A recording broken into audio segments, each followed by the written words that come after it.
Right. So before we get started, I'm going to introduce you really quick. Yeah. So I am joined today by Emree Franklin.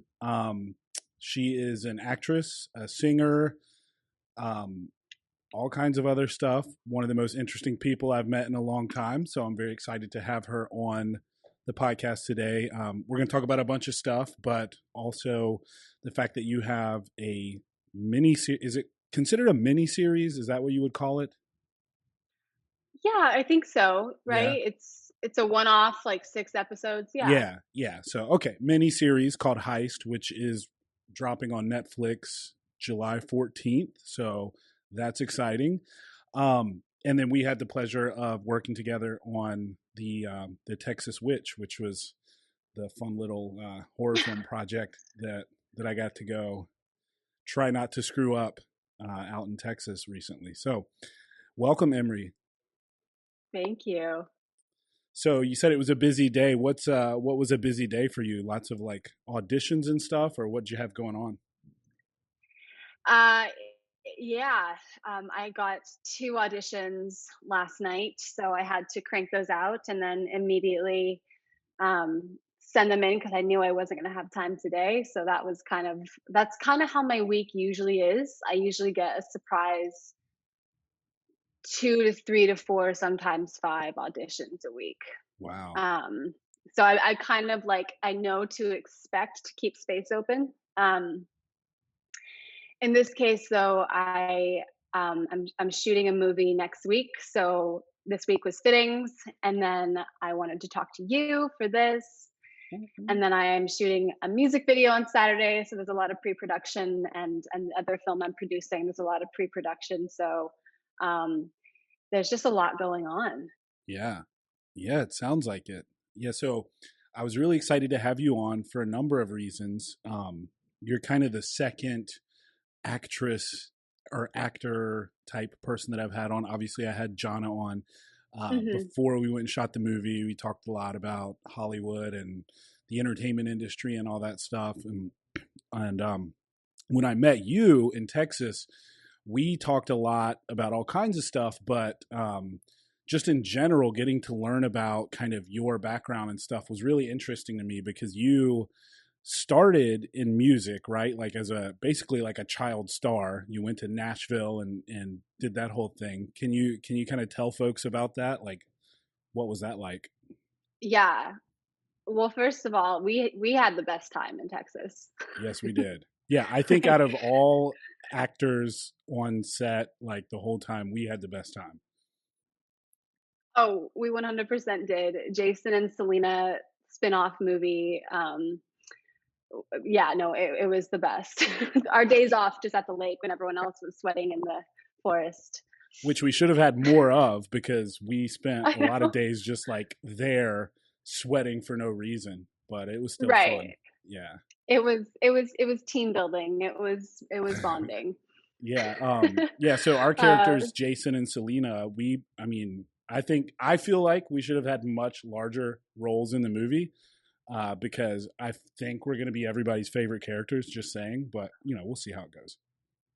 oh, well, I mean, like we were supposed to be in the flashback scenes. We were getting drunk, in preparation for that, and then it just didn't happen. But that's Yeah. production for At you. least we still got drunk.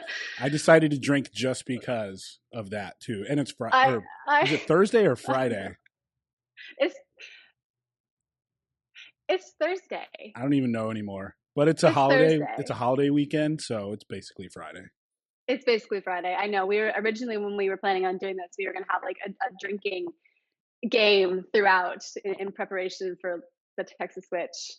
We still need to do that. I think we still need to bring you back and just get drunk and relive those Texas memories.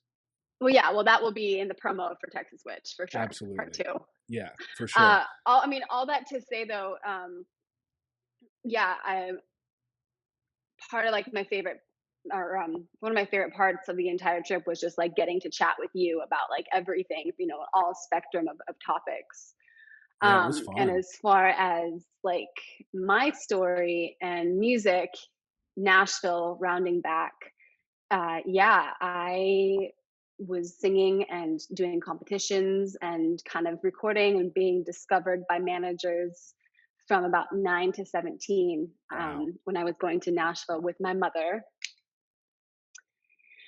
and doing that. And then I did end up signing with a management company when I was 18, I believe. They were sort of forming a trio of managers, and step one was to get me to Nashville and do what they call and I called the boot camp of writing. It Hmm. was songwriting one song a day for about a year, on top of me just trying to learn how to be an adult and live on Hmm. my own. I'm still trying And to learn that. me too. Wait, so you it was like mainly country music, right? Or that type of genre? Yeah, I was kind of a case of we don't know what to do with her. We like her, we believe in her, but we're not sure where she fits in Gotcha. country or pop or Americana. Like, no one really knew what to do with me. And to be honest, I didn't know what to do with myself. Yeah, I was really shocked when we were hanging out in Texas and I was playing country music and this girl from LA like knows all the words. I was like, who is this person? So, but then that made a lot of sense to me that you were like doing that type of music. So what is it like being such a young kid in that industry? Because you see, like, I mean, it's this canonical thing. The child stars always end up like fucked up later in life because of what the industry does to them. Do you think that it's like, why do you think that is? Like, what is it like? This is just a whole new world to me, so I have no clue. Yeah, I think that I can imagine for me it was a little different because I was very sheltered with parental support and really good mentors. And even though my entire team was men before I went to or before I went to Nashville on my own, it was very supportive and very much you can do whatever you want to do. Nice. And I had gone to college, so I'd experienced alcohol and I'd experienced parties and boys and kind of like all the things that I feel like maybe if you're a child star and you're really working from a young age, you don't get to experience that because Right. everything is very controlled and maybe a little taboo. So you were doing the music thing, but also having like a normal life, going to college, doing all that stuff too. Yeah, I didn't want to go to college. I kind of didn't see the point. I already had a manager. I Hmm. already had this like plan that I had willed of like I got to go to Nashville. And my parents and I think my manager at the time were very adamant of like at least do 6 months, like at least do freshman year, freshman fall quarter. So Right. you have the experience of like the university and being in a lecture hall and living on your own. And then after 6 months, I did drop out and went to Nashville. But I had that time in which I met great people and kind of got to be wild. So did you yeah, because you definitely stopped that after those 6 months. No more being wild ever again. No, Um never. Not me. yeah, same here. Did you actually did you like it though? You didn't want to go to college, but when you got there, did you like it or were you like this is definitely not for me? Like have you always known you wanted to be in the industry, I guess you would call it, or show business or whatever? Well, it was great for me because I got there and I knew I was gonna leave. Oh no. So I didn't study. I didn't focus. I had a great time. I was just being a social butterfly and kind of fucking off. But So kids listening, yeah, stay in school or don't. Who knows can we swear? these Can we days? swear on this? Yeah, I swear all the time. Wait. Okay. I didn't think so. Yeah. Have you ever heard me talk, Emree? Are you kidding me? Um, No, yeah, you don't. swearing You is don't totally swear. cool. Never. Are you getting a little bit of a lag through Zoom? Yeah. Yeah, sorry about that. That's the one downside. So we'll try not to make it too shitty for you guys doing it through Zoom. But all right, so you do college for 6 months. You know it's not for you from the beginning. So you basically just go to fuck off and have fun. Yeah. And then it's to Nashville. And when we were talking in Texas, you were like I didn't I didn't really dig Nashville when I went the first time at Mm. least, right? Yeah, I think I was too young to enjoy Nashville, if Because you that weren't old makes enough to sense. drink. Because I wasn't 21, is that what you said? Yeah. Yeah, I wasn't I was also I'm the kind of person who puts a lot of pressure on myself, especially when it comes to my craft, Hmm. and more so in my early 20s, late teens, I felt this oppressive timeline. Like I have to put out a single by this time, and I have to reach this certain bar of success by this time. And in Nashville, I felt like everything was happening all at once. I was trying to learn how to co-write and um, work in co-writing rooms, which was stressful. I was trying to play out. I was trying to present myself as an adult when really I was just a terrified 18-year-old girl. And What is a co-writing room? Like what is that? You're in there like writing songs with people? yeah, yeah. In the music industry, co-writing very popular. Lots of songs are written with collaboration. In Nashville, in LA too, and everywhere you go, but especially in Nashville, there was a culture where like you go to Music Row and you go to the writing rooms, and you're sitting there with 2 to 3 people that you've maybe never met. You just got set up. It's kind of like speed dating in a Hmm. sense. And you're like a kid. You're like 18, right? I'm like 18, but I'm Yeah. like, Jeez. it's so just like my confidence walking through the door, even though I'm terrified and I don't know how to do this, but there's pressure on me because I had some kind of hype going in. And then I was also, which I've been more vocal about lately, I was also struggling with like a crippling eating disorder. Hmm. Talk about that a little bit, like because you told me about it when we were in Texas. What type Yeah, of disorder was it, and how did you overcome that? it was everything under the sun. I was really hard to diagnose because um, it stemmed from what is, I think the term is orthorexia. Hmm. So when you're orthorexic, you eat, you're not anorexic, but you are addicted to exercise. You're addicted to sort of very, very calculating of the macro micronutrients and caloric deficit. And so in my case, it started out by long distance running. I would run 5, and I was running 8, and then I was running 10 miles a day in the humidity of Nashville, eating about 5 to 800 calories a day. That's rough. So I was just depleted. But being the fact that I was sort of modeling at the time and being photographed, I got so much praise for how I looked, even Hmm. though I was just absolutely tiny. And I felt a very much satisfaction in my stress management and the control that I could control how much I ran or ate. And then it spiraled to bulimia. It spiraled to doctor's visits. I was eventually moved back to Seattle, where I went to outpatient therapy for it. So, do you think that it originally came from like that insane pressure to look a certain way for modeling, and then it just sort of consumed you from there? Yeah, I think so. I think that I come from a family of athletes. My brother was, a collegiate athlete. He's now a semi-pro beach volleyball player.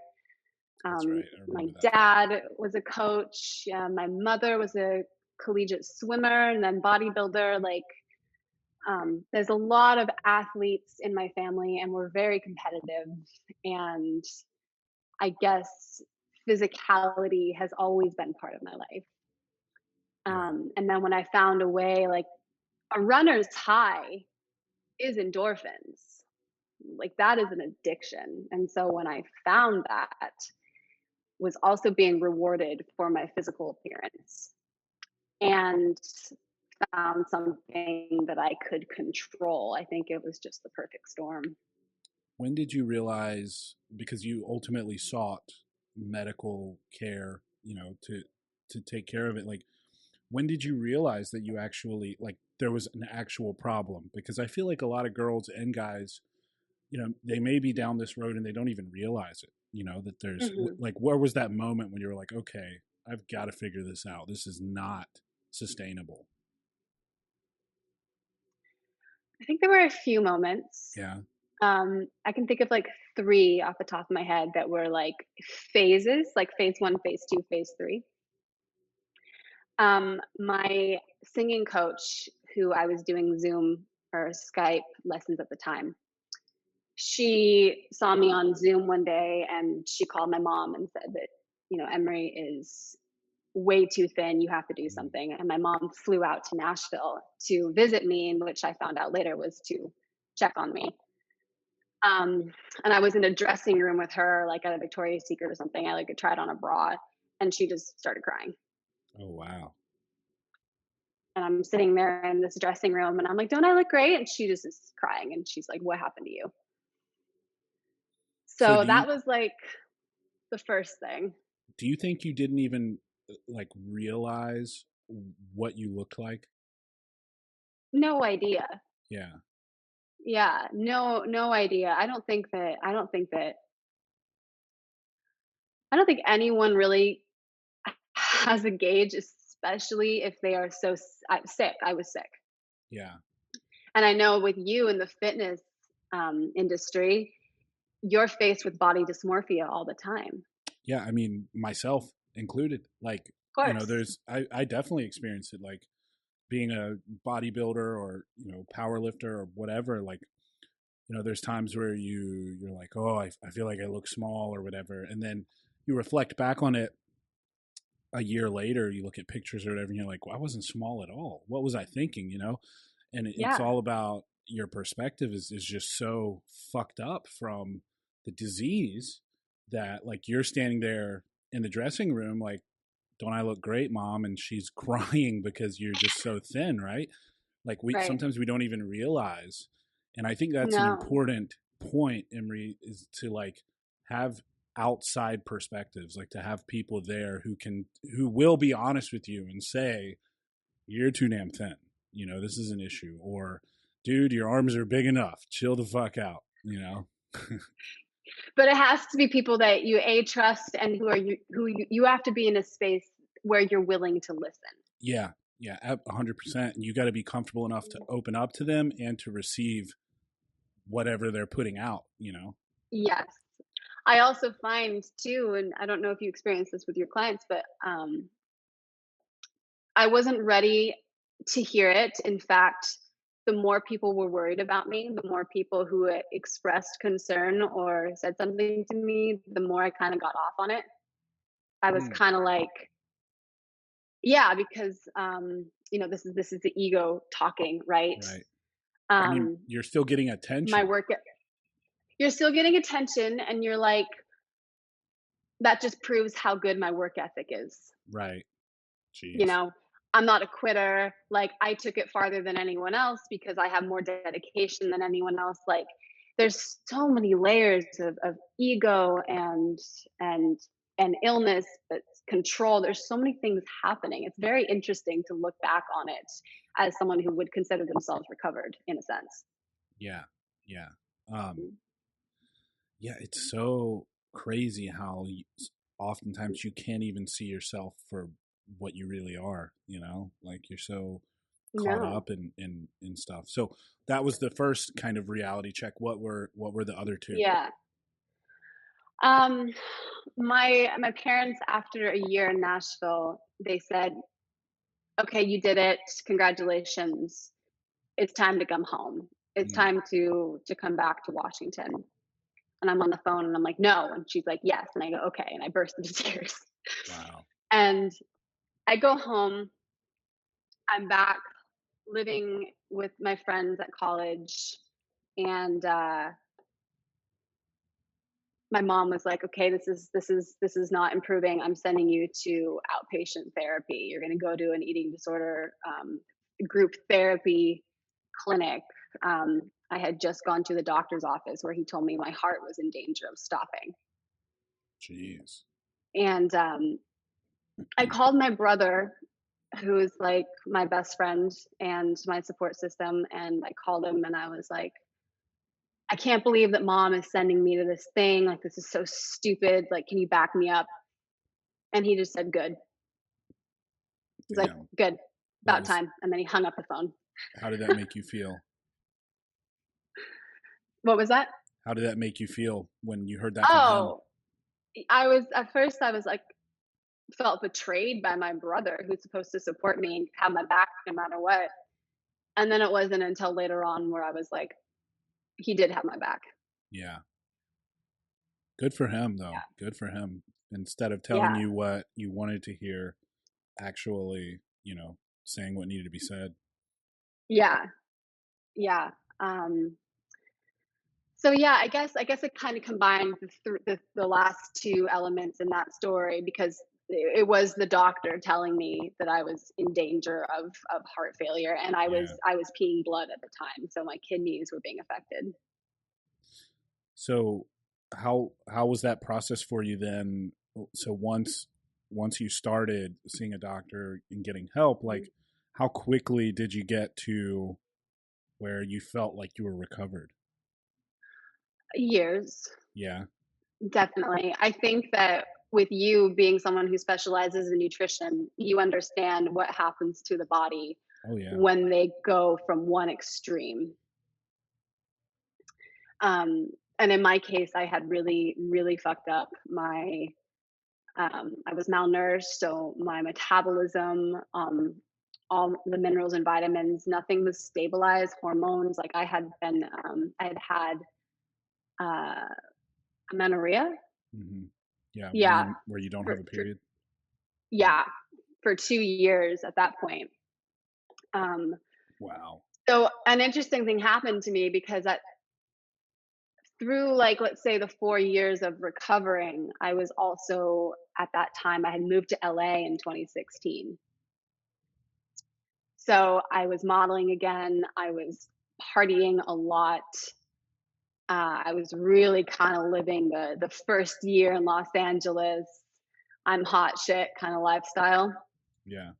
which was not supportive to someone who is trying to fix their metabolism. Sure. Or their body image, or any number of things, right? Yeah, yeah.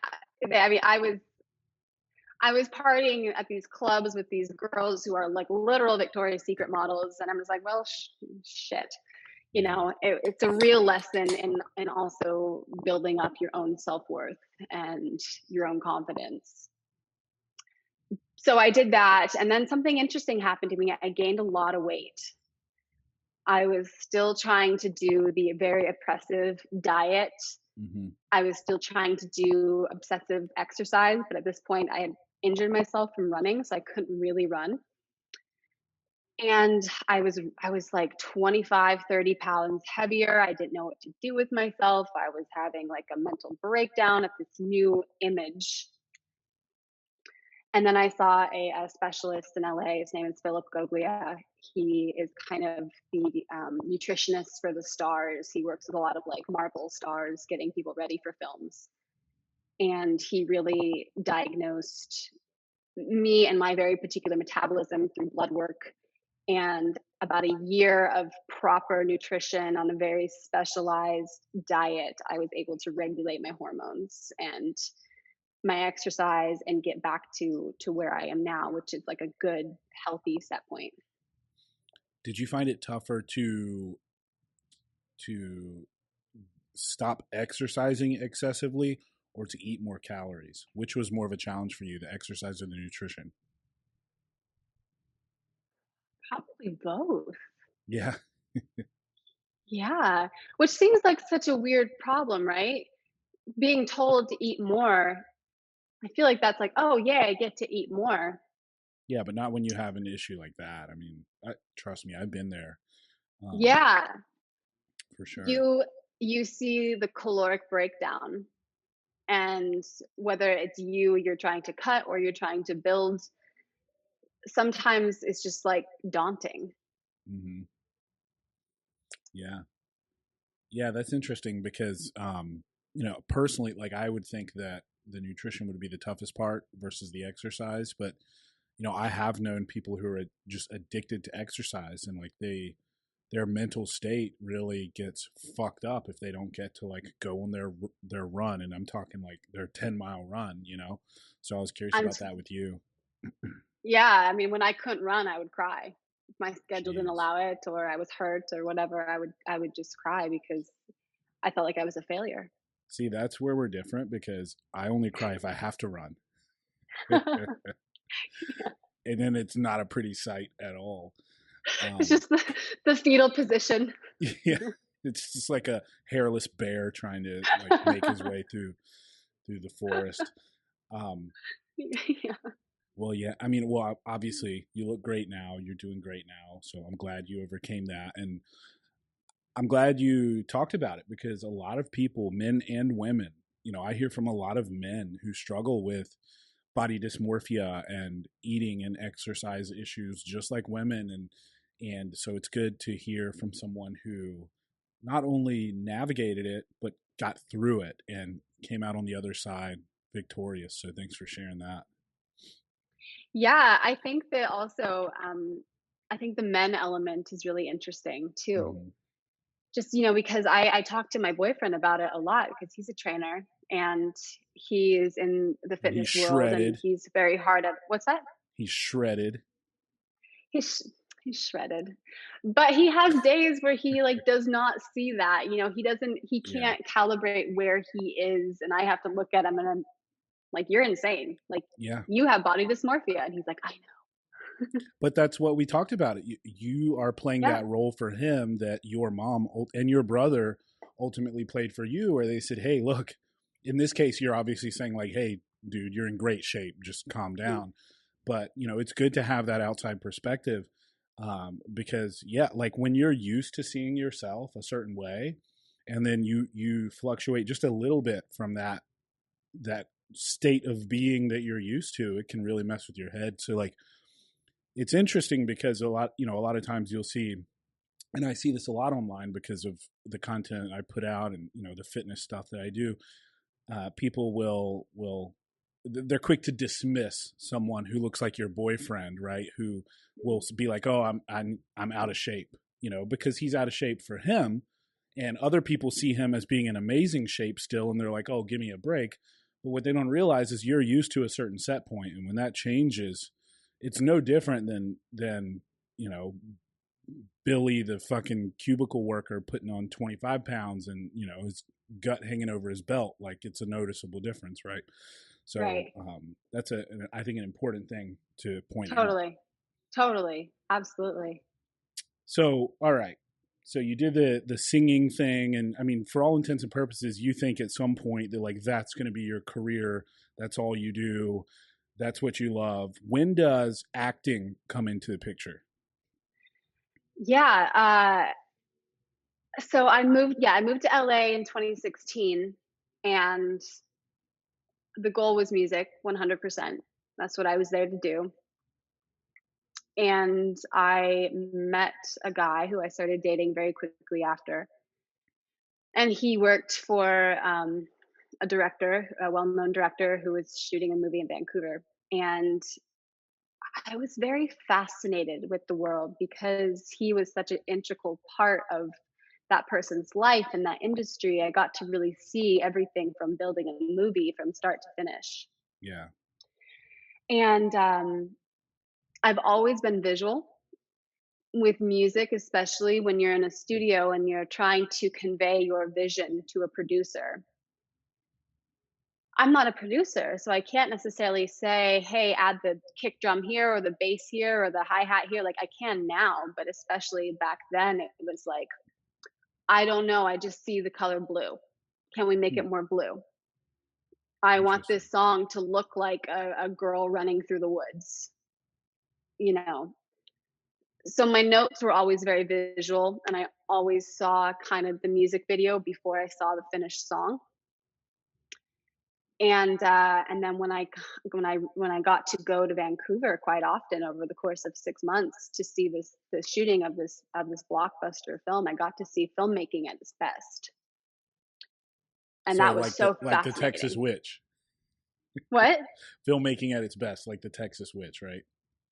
Like the Texas Witch, which, by the way, is filmmaking at its best. I mean, I thought it was pretty cool. I can relate. Like, it was awesome seeing the whole, like, the life cycle, the process of it all, everything that, like, I think that, not to cut you off in your story here, but something that people don't understand a lot of times, like when you're watching a movie or a show or anything where someone is acting on the screen, yes, you see what they're doing and maybe who the other actor they're interacting with, what they're doing. But what you don't see is like the 10, 15 people like standing all around with equipment and, lights and fucking sound stuff and like, production assistants and the director and all these people that are just like there. Like, I think that is amazing that some of these people can just like turn on emotional responses and things like that in the most intimate way with huge crowds of people around them. Yeah, that just like set up so many different branches of ways I could take the conversation, just like Yeah. springboarding off of that. But it's crazy, right? Like, people don't realize what is, because they see the final product. They see Jason and Selena in the tent, but they don't see all the other people standing around, like it's really wild. Like, if you're not they used to seeing that. they don't see the humidity, Oh my the God. the June bugs crawling all over me while I'm trying to be sexy. And Or me having to keep changing my shirt because I'm sweating through all my clothes. Yeah. Good times. yeah, But, they don't see Anthony with the camera like right next to my face, like on his oh, knees trying to like lift this thing. oh my God. Yeah. Anthony, we love you. So But anyway, the Vancouver thing. Sorry, I didn't mean to get you off track there. no, I think it's interesting too because, being in Los Angeles, I talk film and theater all day, every day. But to kind of, speak to the people who follow your show, I forget that you don't speak film every day, Us all day. normies, is that what you're saying? No, I'm just fucking with you. I think that also I'm just gonna throw something out here too. Like, I think in the process of making a film, especially like a horror movie, I don't know if I'll ever be afraid of horror movies after something like this or other things because, you know, you see the makeup artists and all the fake blood and all like the SFX that goes into it and it kind of the smoke and mirrors of everything. Yeah. Yeah, that's true. Shout out to our makeup artists. They were awesome. Yeah. And makeup artists always know the dirt on what's happening on set. Yeah, that's where all the gossip's going on. Like, chilling at the Always. makeup artist table. That's where everybody's talking. Yeah, go to makeup. They'll tell Yeah. you what's up. Yeah, for sure. I was kind of bummed that I didn't get to have more like stuff done to me, but at least I got to hang out and watch them, do stuff to you. So that was cool. I know. We wanted the big slash across your face, which would I have been know. sweet. Oh well. We don't want to give them any spoiler alerts, but yeah. Okay, yeah, that's true. I got excited. Um, but I mean, Oh okay, so man. yeah, circling back to Vancouver and the privilege I had to see this very grandiose set. It was like, oh, I did theater as a kid. I did theater in high school. Like, what is this? And actually, that when that person and I broke up, the breakup was really hard on me, and very I very much felt the need to do something for myself to get out of my body and to kind of have a form of therapy, I would say. Yeah. And I found this acting class with my coach, who I still coach with, and it was so immersive, especially in vulnerability. And as you said, when you're on set and you have 20, 15 people around you touching you, getting you ready for the scene, and then you have to cry on command, it was very much like, how can we access the deepest parts of you so that they dissolve and then they're just readily accessible? Yeah. Yeah, it's wild. Like because I didn't have to cry, but I did have to Mhm. like let out like a blood curdling scream, like I was being killed or whatever.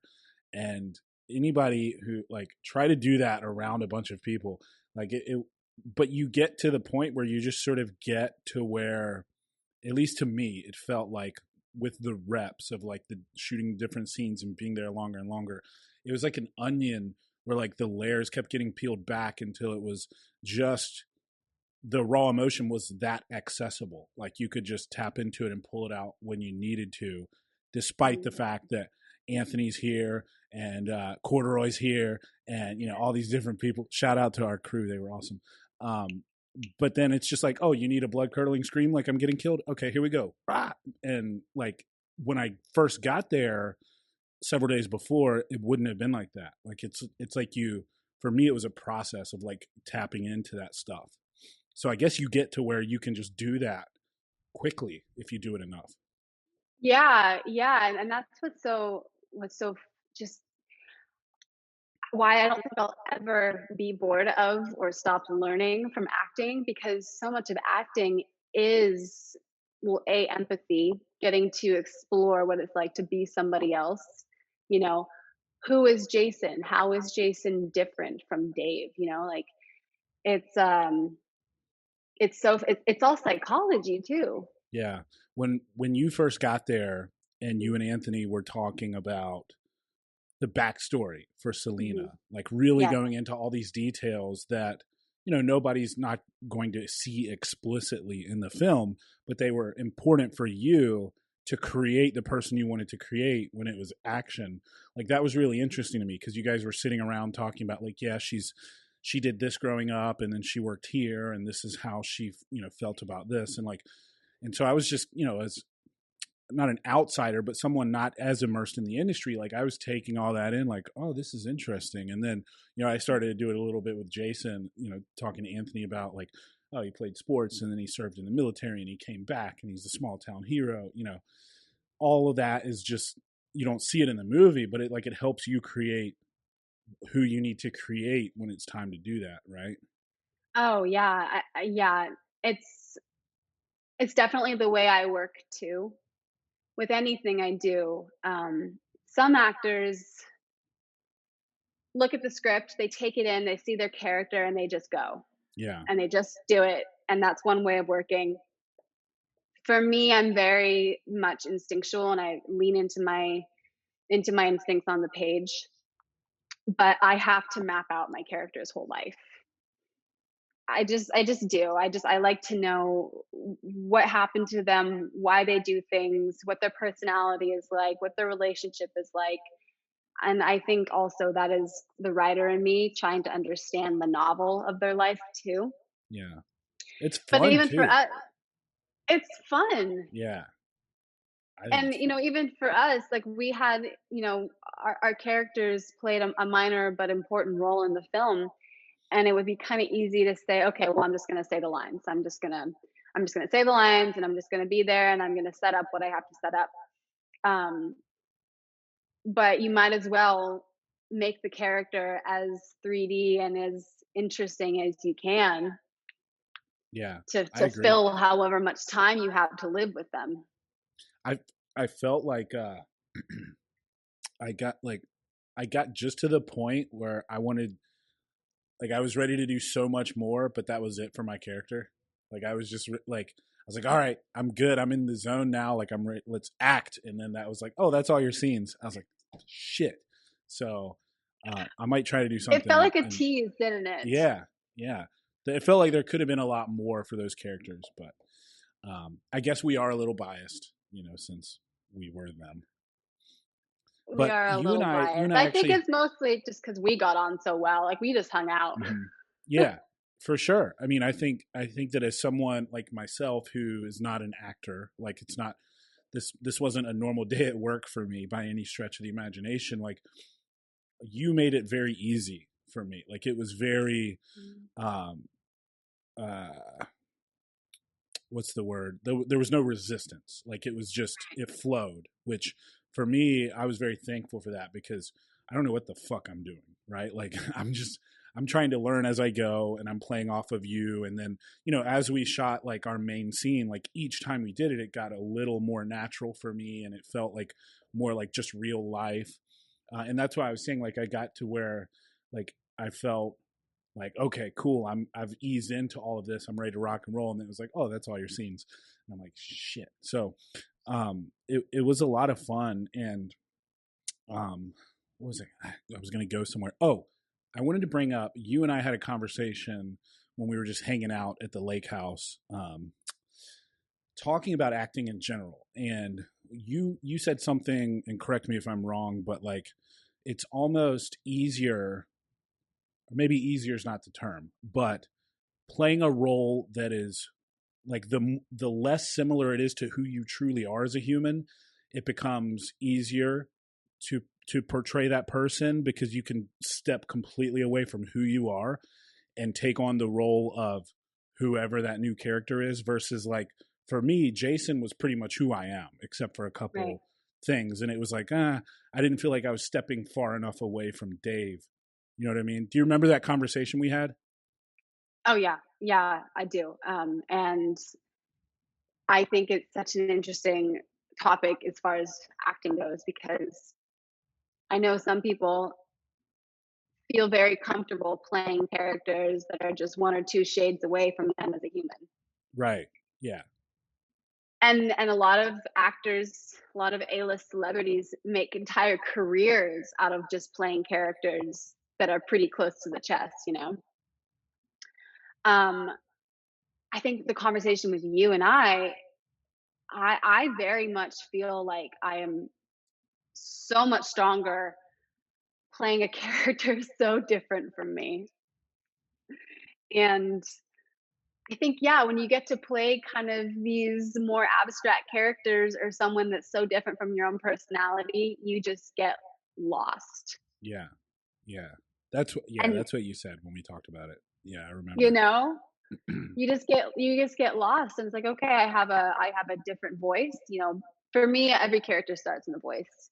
If it's lower, if it's more of a high pitched voice, it's more like this, you know. Everything is in the voice. I love doing an accent. And most of this too is from theater, because right now where I am at in my career with film and getting cast, I'm getting a lot of auditions and parts that are more similar to me. But with theater, you just kind of get to go all out. Yeah. Yeah. And when you told me that, when we talked about it, again, like Yeah. I'm not coming from the perspective of an experienced actor, but like it all made sense. Like the more you can step completely away from who you are into this completely novel role, you get to create all the aspects of it. And so I was like, oh yeah, that makes sense for sure. And it was just And an that's when interesting thing because I'd never thought about that before. and that's when it gets fun too, Yeah. right? Because you get to explore someone that is so different. And I think that's why we act too. Like, if you take it to a certain level, it's because you get to be all these different people. Yeah, for sure. I mean, I definitely want to do it again. Like, I think it was a lot of fun and Yeah. a cool way to explore. Like, if you really are interested in the human condition, like for me, it's like the ultimate way to explore that because you can become a different one, and that's like as as as immersive as you can get, right? So, um, Totally. all right. So, speaking of that, this Yeah. miniseries Heist, this character that you Yeah. play. Talk a little bit about that. Again, it's coming Yeah. out on Netflix July 14th. We're all super stoked. Can't wait to see it. And I'm like honored to know basically a famous person. So um, I just wanted to make it awkward for you. One step at a time. Yeah. No, look, I told you this. When I saw the trailer, I told you, I was like, even if you weren't in it, like somebody who I know, I would be Yeah. really stoked to watch this. So, I mean, it looks like a really cool miniseries. So tell us a little bit Yeah. about it, what you can Yeah. tell us. And you as a person, you're like your Netflix queue, like you're interested in things like heist or like, are you like a murder mystery type of guy? Oh, I'm like a everything type of guy. Like literally, Okay. I enjoy Well, honest. So if you look at my Netflix queue now, it's like fucking Baby Shark and stuff. But take away the 4-year-old, and yeah, I'm into all kinds of stuff from like Game of Thrones to fucking romantic comedies. I don't care. I can appreciate everything for what it is. Yeah, Yeah. yeah, yeah, yeah. So Heist it's a miniseries, and it was produced by Dirty Robber, and Dirty Robber's a production company here in LA. Martin Desmond Rowe, Trevon, they won the Academy Award this year for their short film Two Distant Strangers. Okay. So that was very cool. Side note, just a little plug for them.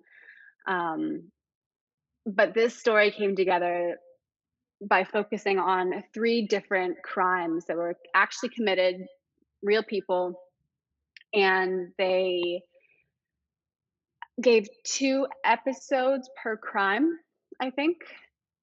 And so in my case, I was playing a real person who she still is alive today, and very, very private. So it was kind of an honor to see her interviews and learn about her life and the crime that she committed, and be able to reenact that on camera. What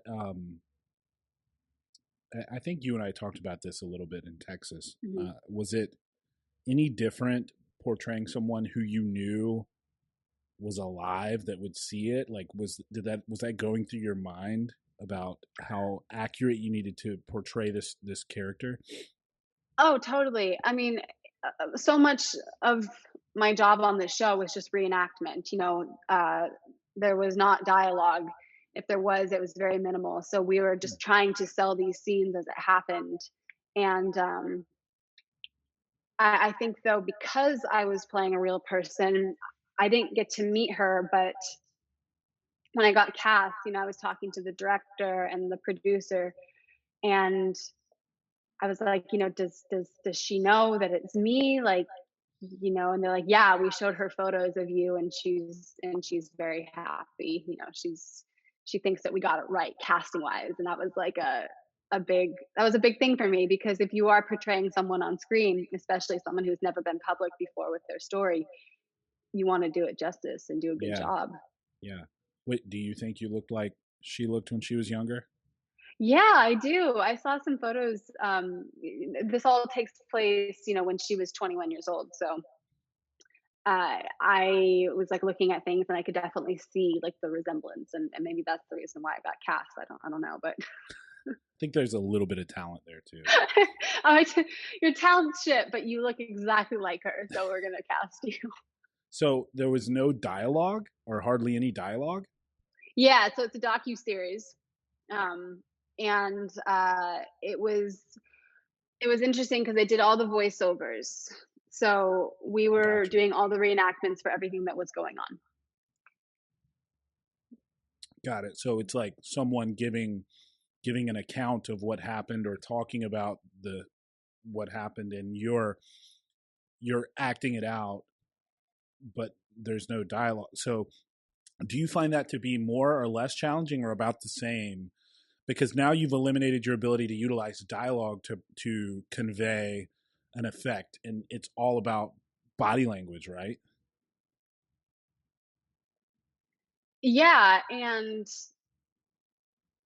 especially when you're doing scenes that call for crying or call for deep emotion, when you have dialogue, you really heavily rely on the lines. At least I do. What is my Yeah. character saying? And then when I'm saying, and I'm breathing and I'm living it with my scene partner, the emotion just comes. And so with this, there's a scene where I don't think this is giving anything away because it's in the trailer, but there is a scene where um, my character is with her boyfriend who she committed this heist with, and he was a convicted murderer who was released from jail. And she's in a warehouse with him, and he's got a gun, and she's just stolen the money. And he's like, pointing it at her, like, come on, change your disguise. And that moment, she's thinking, holy shit, this man's gonna kill me. And I'm like stripped down in my bra and underwear, and I'm standing here vulnerable, like he's gonna fucking kill me. And so to not have that dialogue and not get to have that fight with that person and just internally go, what is happening in my brain? Can it come up through my chest and through my eyes? And can I be that vulnerable on screen?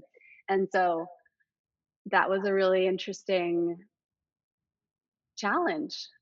Yeah, I can imagine because I'm just thinking to like the the Texas witch stuff and how much I mean it was all I relied on my dialogue completely. Like if they were just like act this way and Yeah. say nothing, that would be pretty challenging, I think.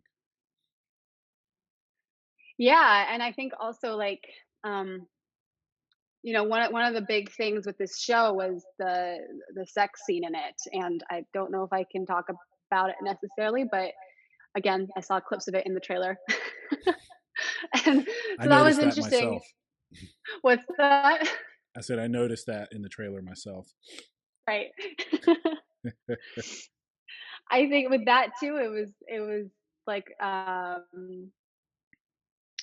we had to generate all this chemistry and do all of this physicality without getting to like have that conversation you might have with someone, especially the episode is titled sex magic, and they were practicing a kind of a ritualistic sex magic in the desert. So you Wow. know it was a trip.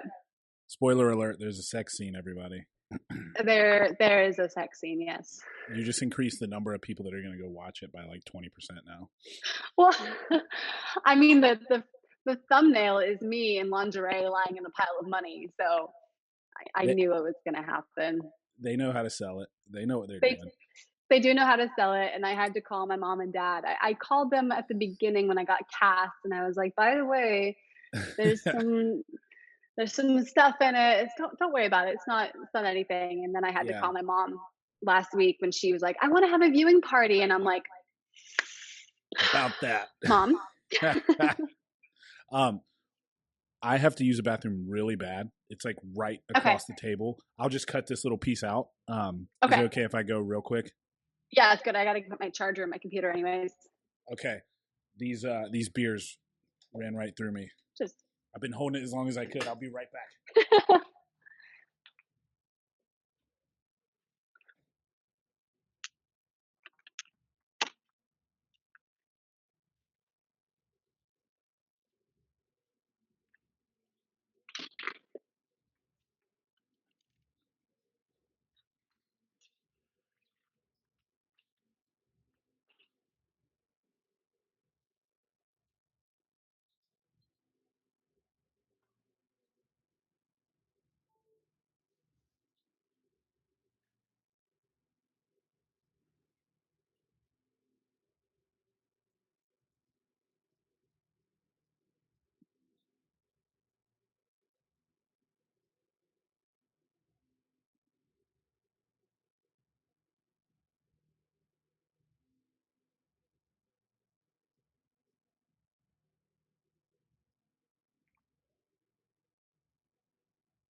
I'm back. All right. Sorry, weak bladder. The beer. It's the beer. All right. So I wanted to ask you. What was I going to ask you? Son of a bitch. What were we just talking about? Oh, the viewing party with your parents and all that stuff. And Yeah, we were talking about not watching sex scenes that you're in with your family. what have you actually experienced that yet, or will this be like new territory? No, I did a music video maybe 2 years ago where I did have an explicit scene in the music video, and my mom saw it, and she was a bit concerned. So we had that conversation, and I was on the phone with her, and granted, it's Netflix, right? Everything that we did was so tasteful and so professional. Everything was just the best experience I could possibly ask for. That being said, my mom was like, "Well, it can't be worse than the music video, right?" And I'm like, "It's, oh, for those of Well, you who can't see you or see me, yeah, it's a little bit more explicit, mom. Sorry." she'll find out soon enough. Yeah, So is this the I think you told me in Texas like this is so far like your biggest role or your biggest project, I guess, right? this is definitely the biggest thing I've done. Wow. So I got to meet you right before it dropped. Right before it dropped. Yeah, Don't forget us little people. it was the biggest thing I'd booked at the time, and also just such a treat to be able to work during quarantine. Oh yeah. So what was that like? It was the entire audition process was via self-tape and Zoom. Actually, I want to ask you about that because Mhm, there's there's no dialogue in the role. So how mhm. do you audition for something with no dialogue through Zoom? Do you just like Well, that's what's confusing about it. That was what was confusing about the whole thing, is that my initial self-tape was 2 scenes, full dialogue, hmm, and then my callback was the same scene, full dialogue. My chemistry read was also a dialogue, and then they had us do an improvised scene. They gave us different scenarios that we had to just improvise on the spot for the chemistry read. And so it didn't actually occur to me that the project wasn't going to have dialogue until very close to shooting. I was kind of like, oh yeah, like, um, but it didn't, and so that was its own acting experience. yeah. Huh. Interesting. Very interesting. All right. Here's a But question. yeah, yes, Do you to be a successful actor today, do you think you have to live in Los Angeles or near it? Asking for a friend. asking for a friend. No, I don't think so. I think that because of self tapes and so many auditions being virtual these days, and the fact that LA is just so incredibly expensive, I think that so many things are being shot other places. People are accepting self tape submissions from everywhere. Um, I think that being in LA helps. Being in LA or New York definitely helps, as far as just networking and casting directors, and when things do start to go back in person. But I have a friend, in Washington, who he hasn't moved to LA, but he works all the time on great Hmm. projects, shooting, locally. I think that there's so much more accessibility in industry than there ever has before. Yeah.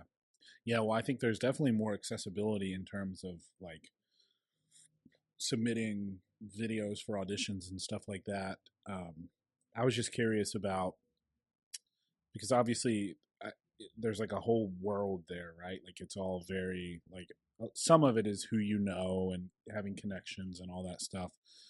So I was just curious Yeah. about that. Oh, But one second. You sound like, sorry, one sec. You sound like you're underwater. Hold on. Can you hear me now? I can hear you fine. Yeah, Okay. It's like a Verizon commercial. Can you hear me now? it's her audition, Verizon. Yeah, I mean, being in LA is definitely this. I mean, so much of it is who you know, and but more importantly, I think is the casting directors, and making fans out of casting directors on the auditions and the work you submit. So often when I'm auditioning for a role, I can read the breakdown and I think, I don't know if I'm right for this. I don't know if I have the right look or the right age or whatever, but I'm going to do the audition. I'm going to do it as well as I can. And instead of booking the part, I want to book the room. I want the casting director to be a fan of me and Mm, then bring me in on something else I think I might work even better for. gotcha. Have you have you gotten work that way? Like a casting director's like, hey, you came in and read for this, but I got this other role that just came across my desk. I think you'd be great for that. Has that actually worked out? Yeah, definitely. That's cool. For sure. I have friends who, since we're on the conversation, will read for a casting director and they'll bring him in time after time after time, and they don't find the right role for them until 5 years later. Oh wow. So it's always like planting seeds. For me, I just had an experience where I read for the lead character and they said, okay, we want you to read for this other character instead. So I read for that other character.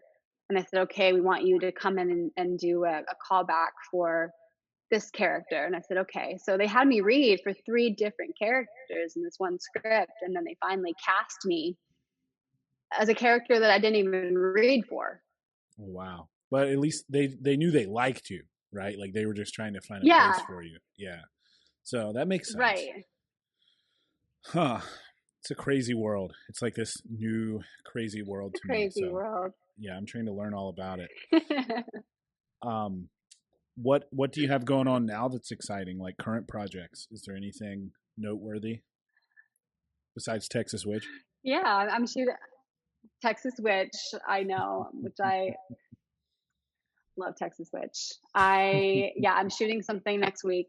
I don't know what I can or can't say, so I won't say anything. Okay, But but she's shooting something next week, I'm people. shooting that. Yeah, I start shooting next week. Um, Music is back in my life again. Nice.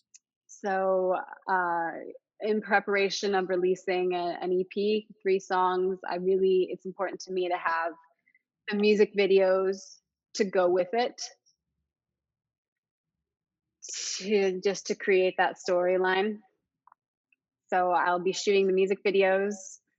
And then I think that, especially over quarantine and kind of what our world is going through right now, my friends and we got tired of kind of sitting around waiting for other people to give us jobs. So we have been creating our own productions. We found out that one of our short films made it into the Burbank International Film Festival in September. So we Nice. have that to look forward to. Yeah, Sweet. Sweet. What's the it's film? exciting to get acknowledgement for it. Yeah. So I have that Well, coming up. what was the film? What's the name of it, or what's it about? The film is called Serotonin, and essentially it is about drug use and this young girl's journey of losing her brother, getting into drugs, and then in this particular moment, she's going to her dealer's house, and she has this kind of surreal moment of what her life was, what it could be, and what it would look like if she ends up just walking out the door. Interesting. Yeah, and it was very fun for me because I got to play the antagonist. Speaking of people, playing characters that were nothing like, I mean, that you were basically playing I got yourself to, in that, right? right, yeah, exactly. No, that's I cool was just though. playing myself. So Uh, what is the but no, it was fun antagonist because I in? got to be very loud and bitchy and up to no good, and so that was very very fun. Yeah, which for those who don't know, that's exactly the opposite of Emree. So yeah, that's pretty cool. Um, let's see. What else did I want to ask you? Uh, I definitely want to talk. Like you told me about your dad when we were in Texas, and I was blown away because like you just don't expect someone to just randomly have a dad who has done what he has done. So just Yeah. really quickly, can you just tell us about your dad? The Yeah. most interesting man in the world. Um, my dad, yeah, he is. Okay, so my dad was the youngest 747 pilot ever hired. He was hired by Flying Tigers when he was 21 years old. Wait, I don't think you told me that, actually. I knew he was a pilot. I didn't know he was the youngest 747 pilot ever hired. That's Yeah, cool. yeah. So my grandfather was a fighter pilot and founded the airport in Friday Harbor, which is where my family lives. So my dad grew up flying commercially illegally at like 16. He was flying a commercial plane for the family business. Wow. That's gangster shit. That was some gangster shit, yeah. So he is very much, my family has always very much been in the aviation space. He took that and started to expand upon his hobby, which was falconry. And So just really quick, started shit, like, training birds, and I think that what? uh-oh, I'm losing you. You're breaking up on me. Can you hear No. me? How's that? Okay, I think you're back.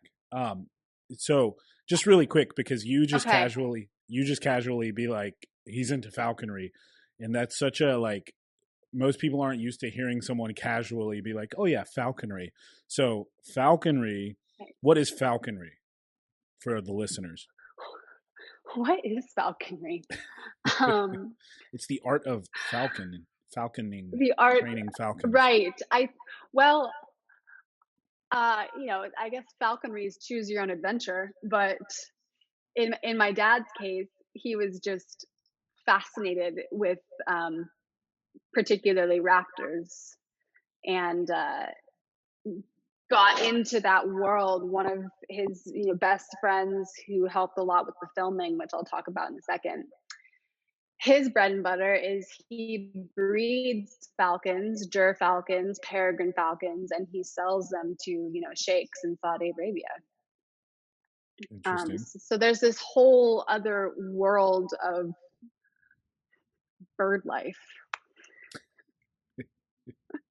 Raptor commerce, raptor trading, or whatever. Right. Raptor trading.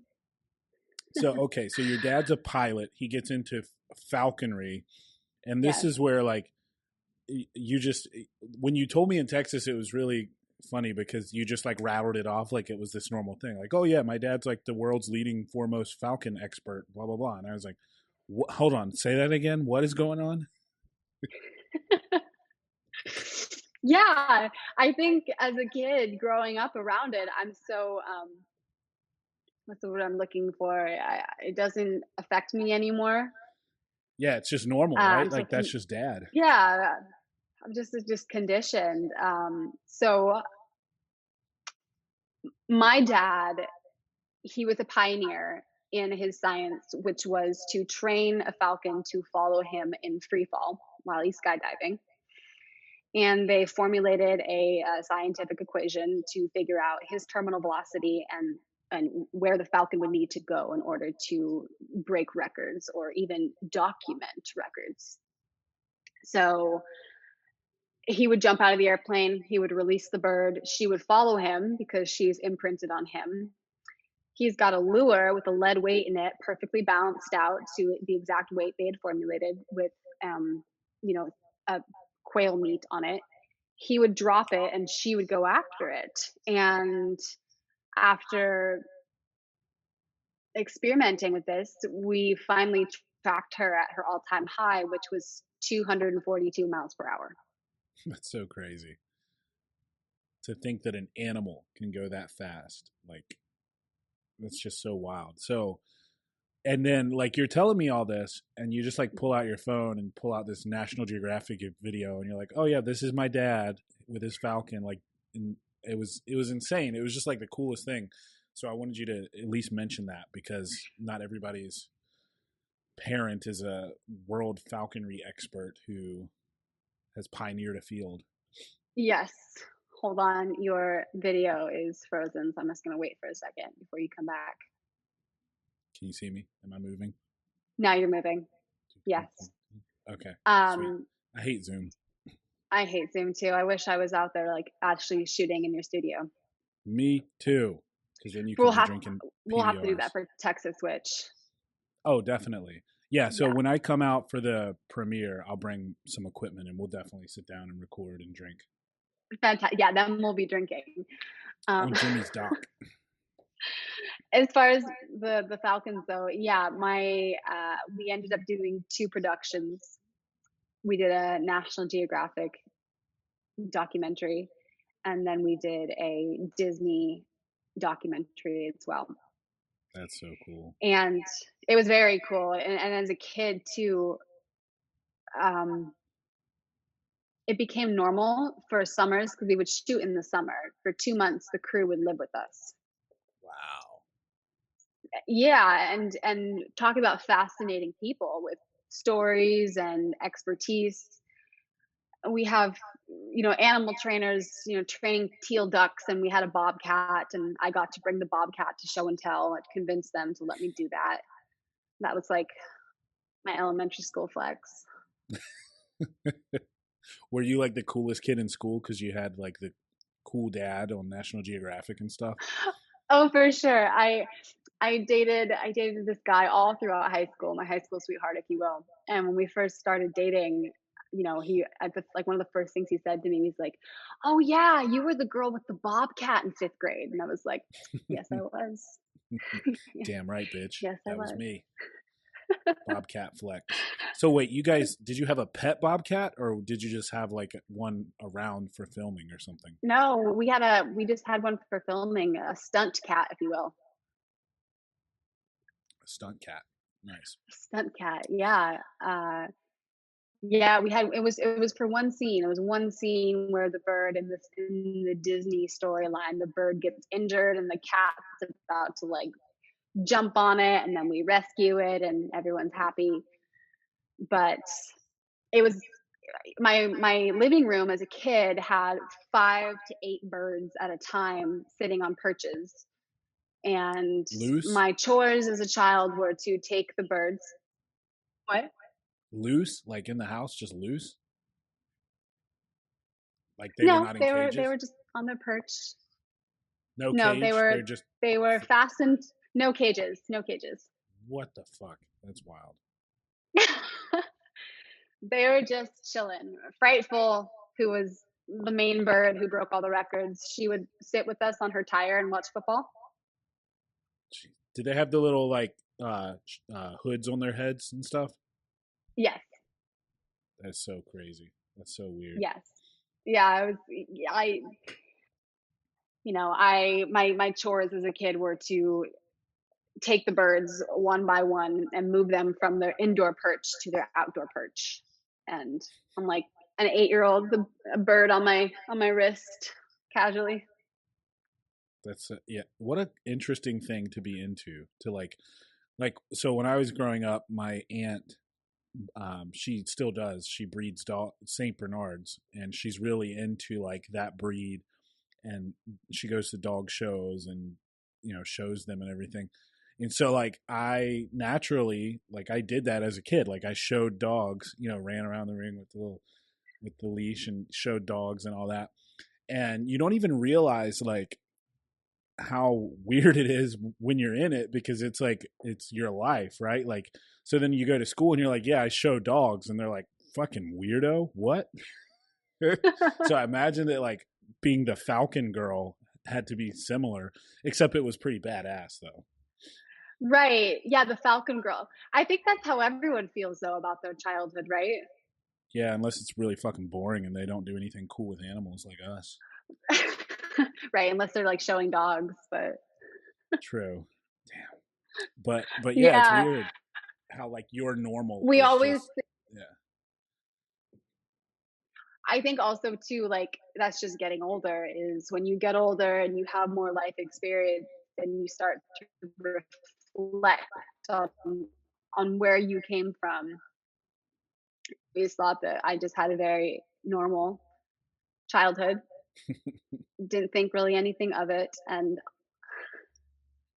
And only as I'm getting older do I realize that it was kind of bizarre. Yeah.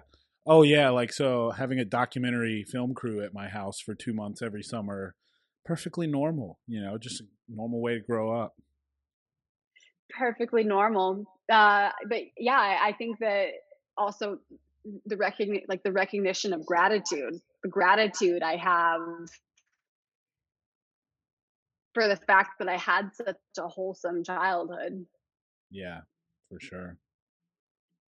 That's something to be grateful for. You know, Absolutely. I know in Texas we were talking definitely in Texas we were talking about what it's like to raise a daughter right now in the age that we're in with the access that kids have now, and your perspective on that was interesting.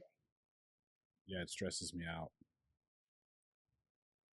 Just like Do they have a phone by 8? I don't know.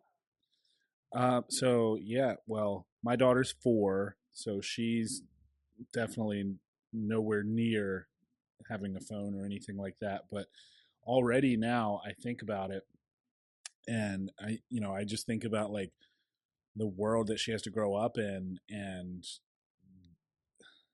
it's stressful because like there's no it's like trying to drink from a water hose, right? Like there's so much information coming in from all these different sources, and as a parent you want to protect them and take care of them, but you also know they need to become their own person and they need to learn about the world and experience the world. And so especially these days where it is so crazy and there's so much access and information, it's like it's stressful.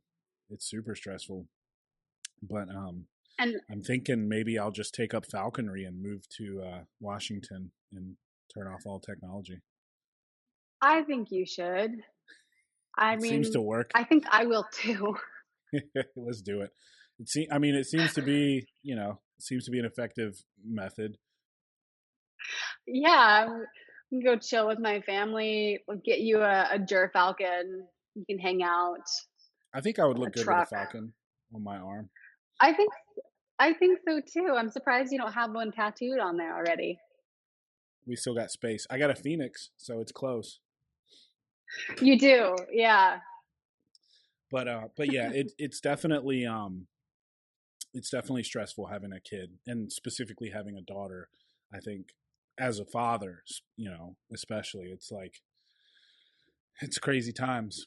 I mean, we take her, or go to the playground, and like I'm already like mean mugging 4-year-old boys, like stay back, bitch. I will hurt you, you know. So, Yeah. Us in Texas talking about the fact that, growing up, we thought that we were so sneaky. We thought we could get away with oh yeah. everything, not realizing our parents know everything. Mhm. Yeah, and I'm so that's another thing. It's uh, like I'm gonna be aware of stuff that's going on, but Right, I'm gonna have to just let it happen. You right. know, that Yeah. stresses me out because it's like I know that's necessary. Like I know I have to like let her go off and get in trouble with her friends and live a normal life and discover herself as we did. Um, but it's going to be really tough to just let that happen before your eyes, which is, I think, a big part of raising a kid and raising, especially a daughter, because you just want to like protect them the whole time and you can't do it. No, 100%. I think, the fact that, the kind of parent that you are, like, it was really weird growing up because I had such a wholesome childhood Hmm. and very loving parents, very safe space. Being an artist and, or talk about like masculine and feminine and like different baggage that we carry on in our adult lives as an artist. And I think kind of circling back to having an eating disorder, that eating disorder was my own way of like feeling like I had to have some kind of street cred, like I had to create problems for Mm, myself. So I had some kind of baggage to use in my art, you know? interesting. Yeah. So like you created adversity for yourself because your environment didn't provide it for you. Yeah. Yeah. Yeah. My dad, fantastic dad. My mom, fantastic mom support. And so being an actor where everyone's like, use your pain, like channel your pain. Um, I found myself like trying to create those problems, trying to figure out those channels, and I didn't have to. I didn't have to do that. And I don't like the way that people kind of glamorize pain or Yeah. glamorize having a tough upbringing. Yeah. Well, look, I'm guilty of that to an extent because it is who I am. Like I had a tough upbringing, and so Mhm. I'll catch myself basically glamorizing it or talking about it from the perspective of I'm glad that what's the best way to put it? It was a terrible way to grow up, but it made me who Mhm. I am, and it made me Mhm. strong. And I think sometimes when you say things like that, people who have not had who have had the good fortune of having a good childhood, which is an amazing thing, and which my child will have, they're sitting back thinking, well, shit, does that mean I have like less character? Am I like not as strong? And that's not the case at all. So I think we do have to be careful of that. Totally. Yeah, that is not the case. And that all comes back, I think, to self-worth and to ego and to, kind of all the things that we were talking about, especially in Texas, of just the psychology of all of that and being grateful Hmm. to be where you are. Yeah, yeah. It's all about perspective. I mean, I think if you've lived a very wholesome life, as you put it, like you can still be empathetic for like the worst parts of the human condition. You can Mm, still imagine and tap into your human emotions that maybe you never had to have as a kid because thank goodness you didn't experience really rough shit. But I think it's within all of us. I think we can find it within all of us. And yeah, that's a good point that you made, absolutely. and I don't think I've ever addressed that specifically. Is like just because you didn't go through a bunch of rough shit doesn't mean you're not a strong person capable of things. I mean, that's I think that's an important thing to highlight because I am guilty a lot of times of being like, you know, I've been through a lot. People who have been through a lot are strong people, and while that's true, the opposite um, isn't necessarily true. It's not like I think that, and I think in Texas we talked a little bit about nature versus nurture and all of that as Mm, well. I think to some extent you are who you are, and you're a strong person no matter what you've had to endure. Um, if you're a strong person, you're a strong person, and then part of it is also who you become through your experiences. yeah, and I think that's if you just look at it as each person's individual journey, you know, whatever Mm, cards they're dealt, whatever your spirituality or your belief is in this lifetime, whether you think we're coming back or not. These are the cards that you are dealt, and this is your lesson, and this is what you are having to work through. And that doesn't mean you need to compare it to anyone else's. yeah, I heard someone talking about this. I can't remember who it was, but it was recent, and they were talking about when you're like a toddler and you bump into the coffee table, maybe you like stub your Mhm. toe or something, and you cry like it's the end of the world, like you scream bloody murder, you cry like you've never cried before. And some might say, well, that's not so bad. You stubbed your toe or you bumped into the table, like whatever. I've dealt with way worse. But what you have to remember is, to that point in their life, that is the most extreme pain that toddler has ever faced or dealt with. So they are reacting in kind to that. So, again, it's perspective. It's like just, just because they haven't felt maybe the level of pain that you've felt doesn't mean that what they're experiencing right now isn't traumatic and the most painful thing they've ever experienced. So it's all relative in that regard. And that really helped put things in perspective for me, to help me be empathetic towards other people when I see them going through shit and I'm quick to be like, oh, whatever, I've dealt with way worse. You don't know what they've had to deal with before, and this could be the most intense thing they've ever had in their life, and it feels like that to them. I've never heard that before, and I really like that Yeah. kind of viewpoint of looking at it, because it's true. Yeah, I mean, shit, like I've I mean, when I was younger, I can remember experiencing like an injury and how terrible it was at the time and how much I cried and all this stuff. And it's like, as an adult, like I experienced that level of pain all the time. And I'm like, that's no big deal, right? Like, I'm Yeah. just a big, dumb, goofy animal. I stub my toe all the time. But at some point, that was the pinnacle of trauma for me. Yeah. So I think it's just a lesson in empathy and remembering that it's all relative based off of your life It experiences. So don't discount people. it is it is all relative. Everyone is here to experience their own individual journey, and that's beautiful.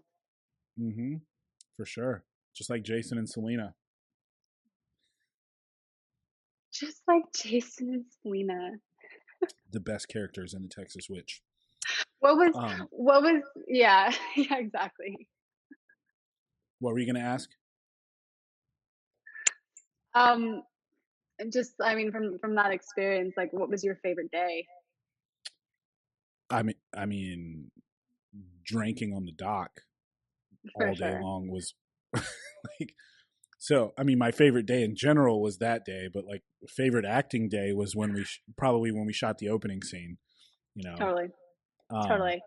but yeah, I mean, drinking whiskey all day long, hanging out on the dock, listening to music while everybody else was on set. I'd say that was a pretty good Fantastic. day.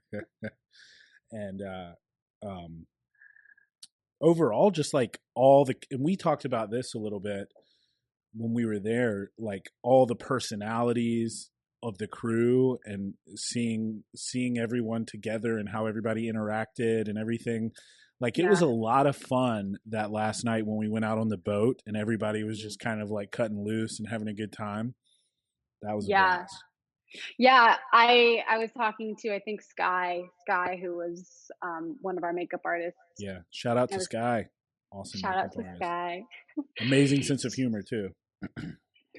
She was talking about, and also we were with China. China also starred in the film.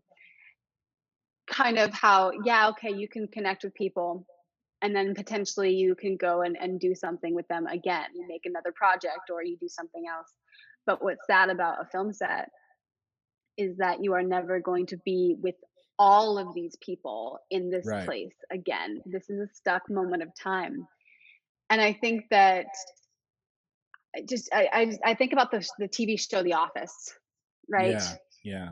Yeah. And Yeah. whether it's a film set or it's coworkers or whatever scenario you are in this with these people, and that's what makes it so funny and so like interesting to watch or interesting to experience. And that film set was just kind of like captivating that on steroids. All I have to say is when you Yeah. when you think about like the No, you're ensemble of frozen. people. What? What? Can you see me? I hate technology. I think you're frozen now. Oh my god. Can you see me? I can see you now. Yep. Okay, sweet. All I was gonna say when you were talking about all the personalities together and everything is socks.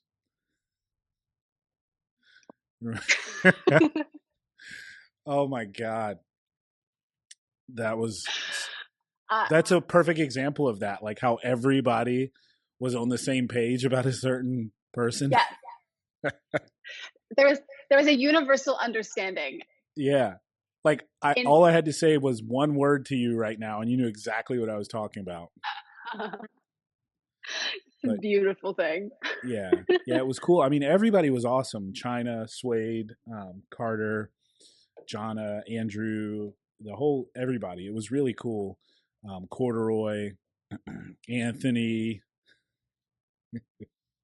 a lot of fun. I had a blast. Do you think so? So acting is potentially in your future more of? I won't say no to it for sure. Yeah, I yeah, enjoyed it.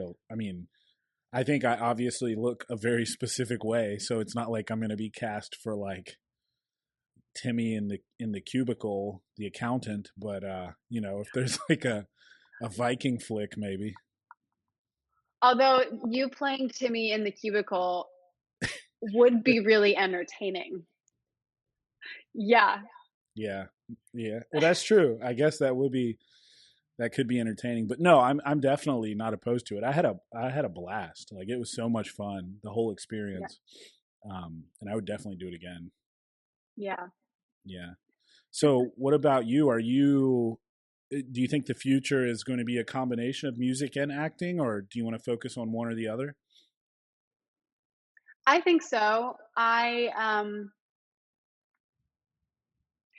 I music was always a thing that I was supposed to do.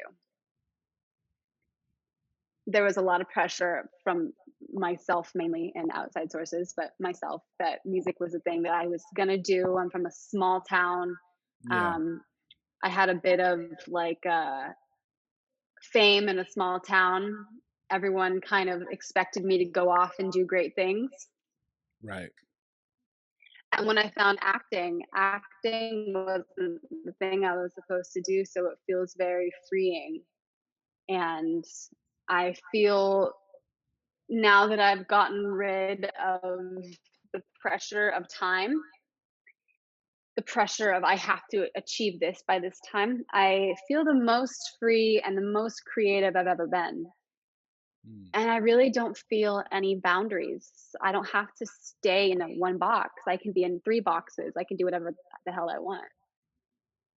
I like it. Yeah, that's how it was for me with acting because it's not. It was just this fun thing that I was doing purely for fun. There was no other reason that I was out there or doing that, and so I never felt like I needed to be a certain way or like I was trying to impress somebody or any of that. I was just out there having a blast. Yeah, and that's one of the most interesting things I found about you when I was getting to know you was kind of your journey of really hustling in your 20s. Like Hmm. really just to the grindstone and losing a lot of the joy out of life. That's why I look And so old now. but you don't. You're too sweet. I know I do though. It's okay. And but now, I mean, correct me if I'm wrong, pursuing the things that give you joy and pleasure and you're interested in and talking to people and helping people, like you are way happier. Oh yeah, it's night and day. It's not even a comparison. I mean, getting to sit here and have this conversation with you, going out to Texas and shooting that movie, you know, putting out the content that I put out when I can help somebody, like all of that is it's so rewarding and it's just doing what makes me happy. I mean, obviously you have to make money in life and you have to be able to provide for yourself, but as Mhm. long as you can check those boxes, you know, I think that you true happiness is the stuff beyond that. You know, it's where is your purpose and are you fulfilling some sort of purpose? Are you helping other people? That was largely missing from my life for the decade that was my 20s, you know. And we talked about a lot of that in Texas and everything. And I mean, that's why I do this now. Like I, this podcast is all about just talking to interesting people about interesting things and trying to where we can help others. Um, so yeah, it's cool. It's a cool chapter of my life, and you know, we'll see where it goes from here. But I am very much happier than I was when I was the traditional picture of success, you know. Yeah. But but yeah, for sure, Yeah. absolutely. I love that, hearing that part of your story. Um, I and I think about myself, I went to a therapist in 2018 because I was working at a startup job and I was getting a promotion. And my boss, who had been very lenient with me at the time, of if I had a music gig or an acting gig, getting to do that. And he kind of sat me down and he was like, "Hey, I want to promote you, but I also know that if I do promote you, I want you full time. And I can't Mm, give you this flexibility that you're getting now." right. And it was the first time in my life, because I've always lived more of a bohemian, if you will. Like I didn't have a 9 to 5 prior to that. I was always doing something in the arts. I went to my therapist because I'm like, okay, I'm 25 and, or I was 24. I need to decide if I want stability. Is it irresponsible of me to turn this down and keep chasing this dream? Or should I just do it? And she was like, "You're 24. If Mhm. it's not calling Yeah, you and if you're doing this just for the money, don't do it. right. Keep building the thing that you want to build and the thing that's giving you joy. And if you do what you love, the money will come." And I think I've lived by that. Yeah, and that's a tough place for a lot of people to get, and it's scary. It's not. It doesn't feel as natural for people because they've been told their whole lives that life looks a certain way, and you have to check these boxes and take these steps and do it this specific way. But you know, I think today with social media and the internet and all the different things you can do to Mm, generate income, like people are getting away from that more and more, and people yeah. are trying to pursue happiness more so because you can actually do something that makes you happy and make a living. I think more today than ever before. It's great to see, but I mean, I'm glad your therapist told you that, because another aspect of that, like you said, is like you were young as shit. So like if you're in your 20s, that's the time to go for it, to try things out, right? Yeah. Like if you fall flat on your face, you just get up again. And I did some of that because I took big risks in business and starting a business and doing all that, but like I certainly didn't pursue passions. And that's kind of Right. like what I'm doing now. So Right. I did it a little backwards, I think, but um I think if you're in your 20s, stop fucking worrying about this specific like oh my god, if I deviate from the plan everything's going to mess up. Like that's when you need to test things out and live your life and try things and take risks. Yeah, and checking the right. Mhm. Do I have the house? Do I have the car? Do I have the husband or the wife? Um, yeah, and I think that kind of rounding all that out for me, because acting wasn't the thing I was supposed to do. There's freedom in that, and I think also just the changing of the industry. If I look at my life going forward, yes, I want to be in front of the camera. Yes, I want to be acting. Yes, I want to be making music, but I also want to be behind the camera. I also want to be Mm. producing and directing and writing and doing all the things that are involved with making a film. All those jobs those 15, 20, 30, 50 people have behind the camera. Yeah, absolutely. And why not? You can these days. Like you can do it all, and I think it's more attainable these I hate days than Zoom. ever before, right? Like you can shoot a movie with, I mean, shit, I have a podcast studio. I probably have most of the equipment to make a short film if I wanted to, right? Like it's pretty doable these days if you want to explore doing those sorts of things. So, Oh no. uh-oh, you froze. Am I frozen?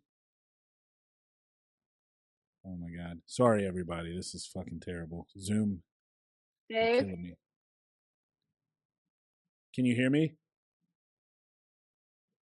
Emree, you're completely frozen on my end. Oh, there you are. Can you see me? Hi. Hey, That sucked. can you see me now? Yeah, I can. Okay.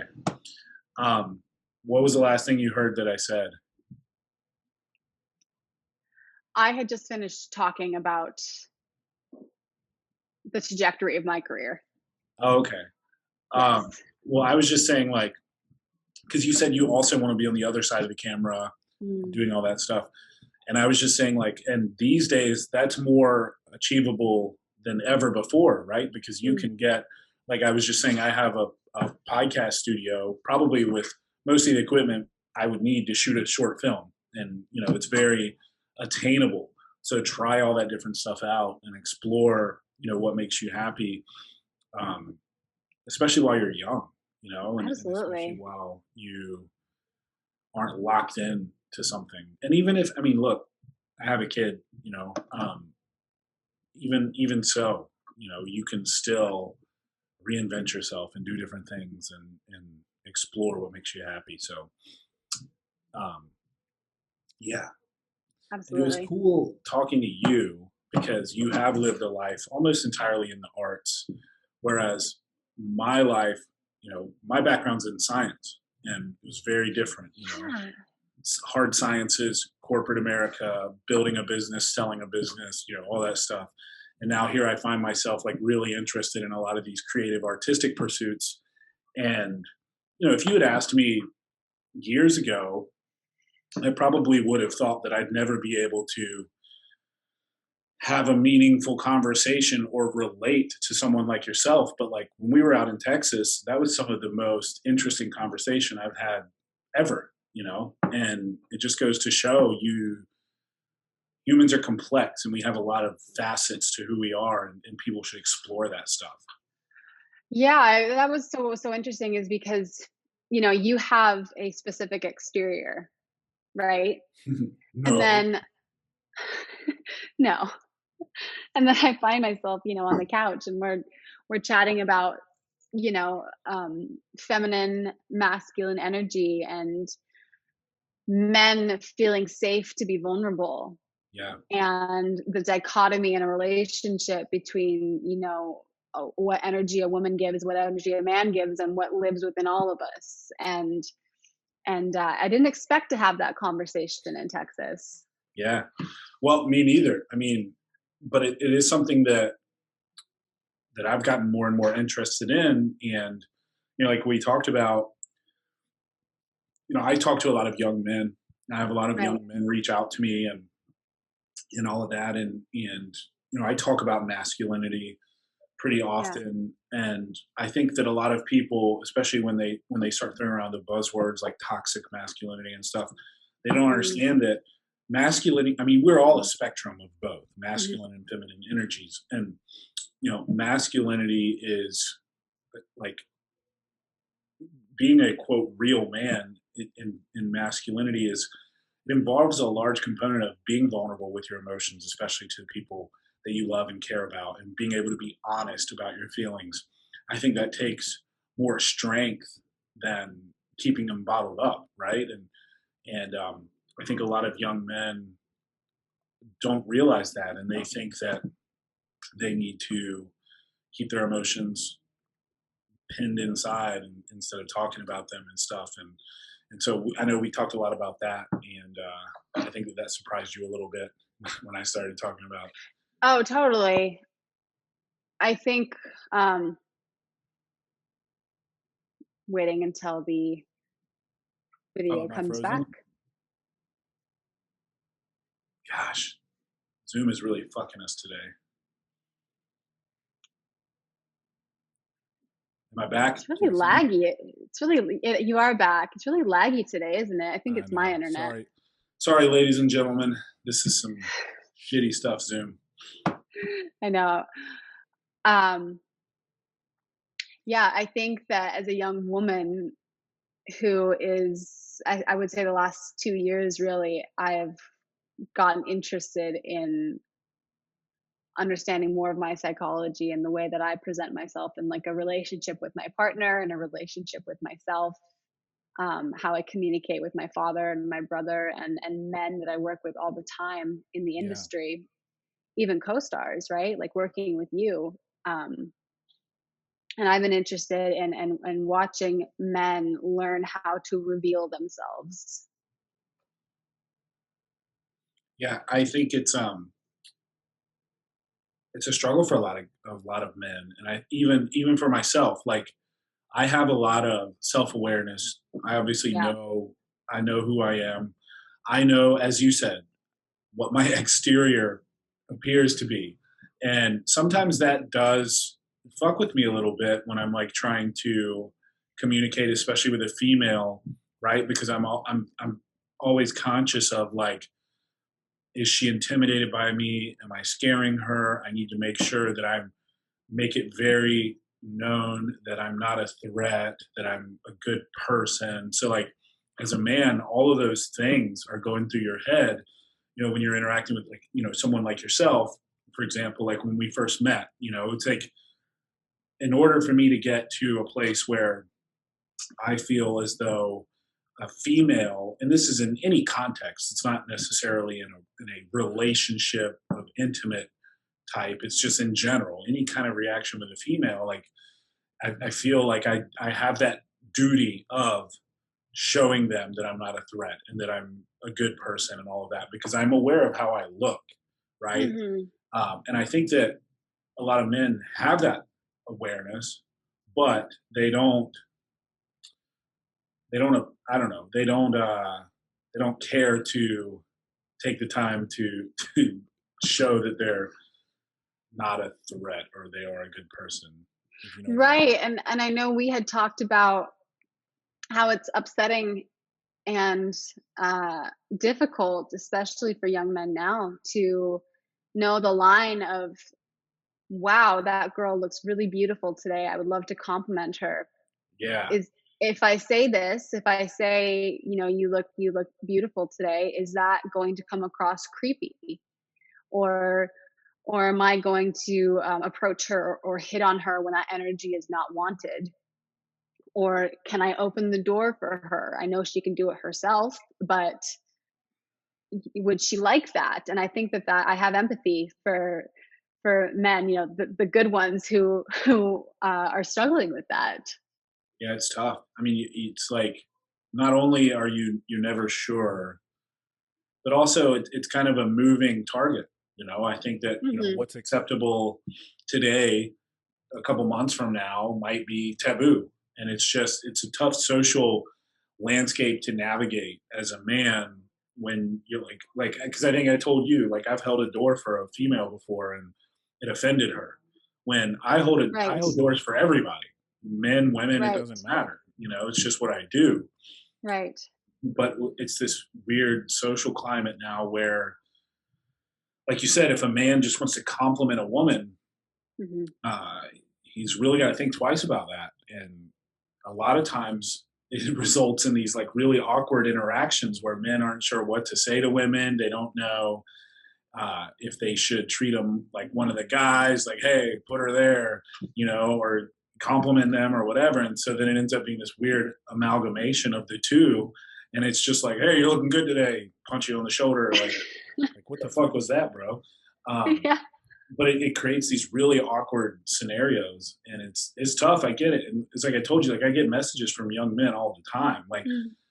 and I don't know why they message me like I'm some kind of like relationship expert because I'm not. But they're like, "What do I do in this situation, man?" I'm like, "Fuck if I know, dude. I don't know. Like I'm not. I'm 34 years old. I'm an old man.